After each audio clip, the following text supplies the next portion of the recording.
Hi guys, thanks for joining. So in this video we're taking a closer look on the S1R Mark II compared to the S5 and also S1H. What's the image look like, what's the dynamic range look like, low light performance, all that you're gonna find out in this video. Coming up. Hi guys, my name is Paul. I'm a German-based cinematographer. This channel is all about filmmaking, gear reviews, but also DaVinci Resolve tutorials. So if that's something that you're interested in, consider subscribe. That really helps the channel and it's free.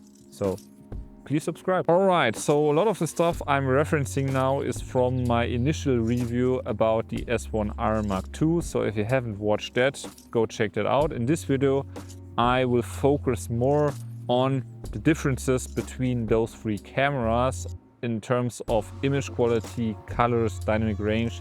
So I won't talk that much about resolution and all that technical stuff. Very quickly, I want to go over the body, because if you see the S1H compared to the S1R is much smaller. It's much like the body of the S5 The only difference is that the grip, the hand grip, is a little bit larger on the S1R Mark II, which I like.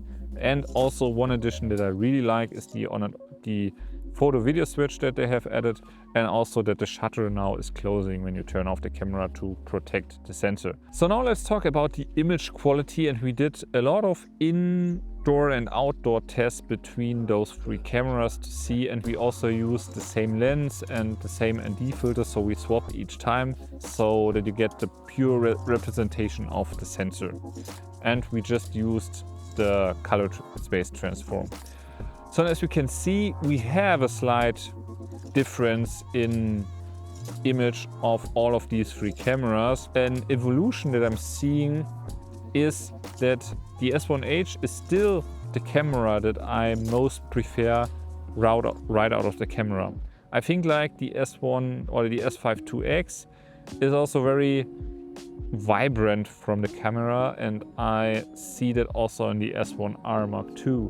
So, and I also think that the S5, the original, was also a little bit better, a little bit more muted, a little bit more natural colors.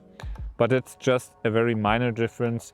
Overall, the colors of Panasonic look great as always, but personally I prefer the image slightly out of the S1H still.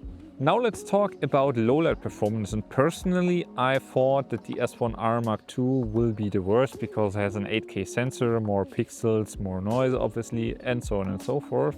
But I was really surprised that I can use this camera easily also up to ISO 12800, which is the maximum I would also go for the S1H and also S5 So in this regard, they are all pretty the same, right?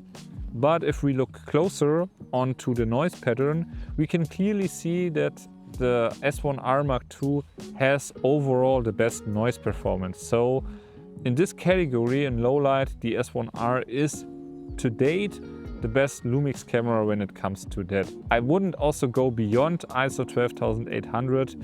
Maybe you can use in a pins 25600.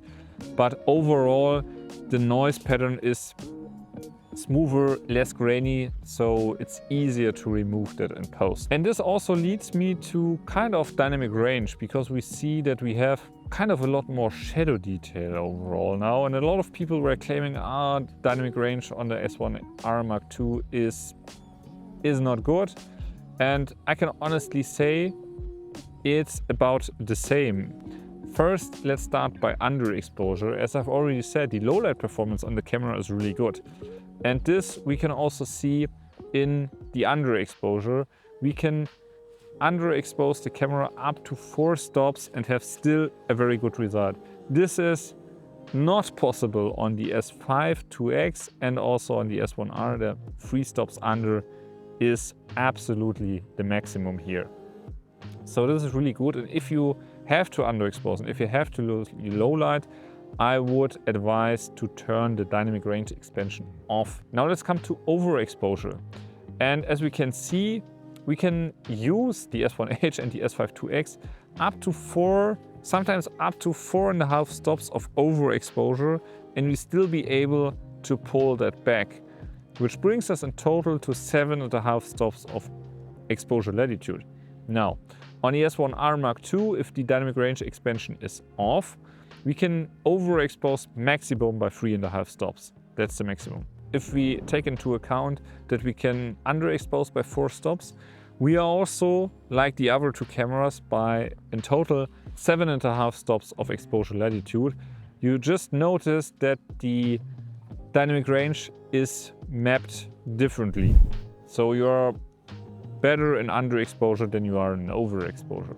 But if we turn on dynamic range expansion mode, we gain half a stop more, so we can overexpose the S1R by 4 stops, but we don't get even to 4.5 stops as we do on the other camera. So in total, it's just a shift of the clipping point, I would say. Overall, I really like the S1R Mark II, and I will certainly use it in more and more productions right now because it has 4K 60 uncropped. I would have wished it would have open gate with higher frames, but we cannot have everything. I'm still looking for the S1H Mark II, and I'm asking myself if the S1R Mark II is already that feature packed in terms of video, what will be the difference to the S1H? So what features should the S1H Mark II have to be a significant difference to the S1R Mark II? That's something that I'm constantly thinking about, but only time will tell. If you have any questions, feel free to drop them down in the comments below, or if you have any suggestions what you think what the S1H Mark II should have. In general, everything, just drop it down below. We can talk more there, and I hope you liked this video. Please subscribe. See you in the next one. Cheers.